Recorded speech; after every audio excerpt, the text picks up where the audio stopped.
అందరికీ నమస్తే అండి. మన ఛానల్ సబ్స్క్రైబ్ చేయండి, లైక్ చేయండి.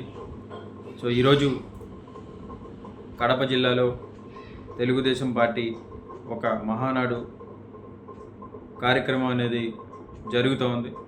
సో కడప జిల్లాలో ప్రతి వీధిలో కానీ ప్రతి పట్టణంలో కానీ పసుపు జెండాలతో మొత్తం కడప అంతా కూడా పశుమయమైపోయిందనేసి సోషల్ మీడియాలో విపరీతంగా ఫోటోలు చక్కర్లు కొడతా ఉన్నాయి.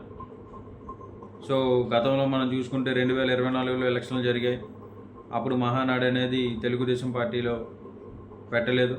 సో 2023లో రాజమహేంద్రవరం రాజమండ్రి దగ్గర పెట్టడం జరిగింది. సో ప్రతి సంవత్సరం వాళ్ళకు ఆనవాయితీగా చేసుకుంటారు. సో దాంట్లో తప్పైతే లేదు.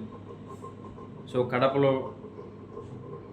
కడప నడిబొడ్డున ఉన్నటువంటి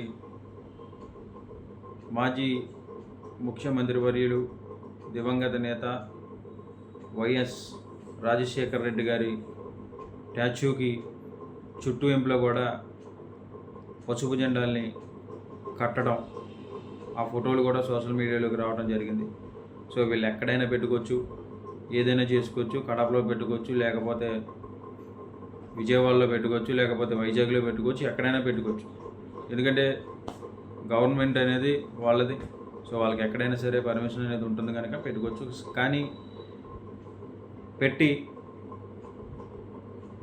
ఒక పార్టీని నడిపించిన పెద్ద ఆయన ఈరోజు మన మధ్య లేకపోయినా సరే ఆయన స్టాచ్యూకి చుట్టూ జెండాలు కట్టడం అనేది కరెక్ట్ కాదు.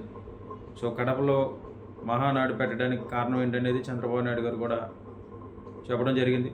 సో కడప జిల్లాలో 10 సీట్లుంటే 10 సీట్లకు గాను మీరు మాకు 7 సీట్లు ఇచ్చారు. ఆ 7 సీట్లకి కృతజ్ఞతంగానే ఈరోజు కడప జిల్లాలో మనం మహానాడు ప్రారంభించుకుంటాకి మిమ్మల్ని అందరినీ కూడా కృతజ్ఞత భావంతో మీకు ధన్యవాదాలు తెలియజేయడానికే ఈ మహానాడు అనేది ఇక్కడ ప్రారంభించడం అనేది జరిగింది.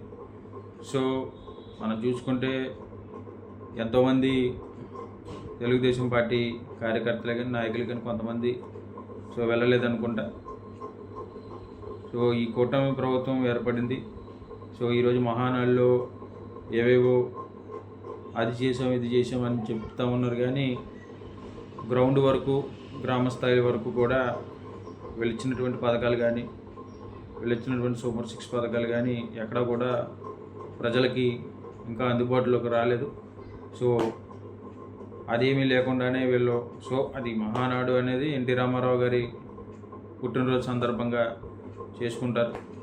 సో దాంట్లో ఎటువంటి తప్పులేదు. కానీ కడప జిల్లాలో పెట్టి మా బల ప్రదర్శన చూపించుకుంటాకు మాత్రమే అక్కడ పెట్టారని చెప్పేసి మనకు అర్థమవుతుంది. సో ఎందుకంటే జగన్మోహన్ రెడ్డి గారి సొంత జిల్లా, సొంత గడ్డ, ఆయన సొంత నివాసం కూడా అక్కడే ఉంది.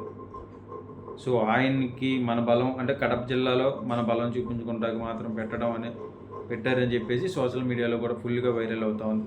సో ఏదైనా సరే కడప జిల్లాలో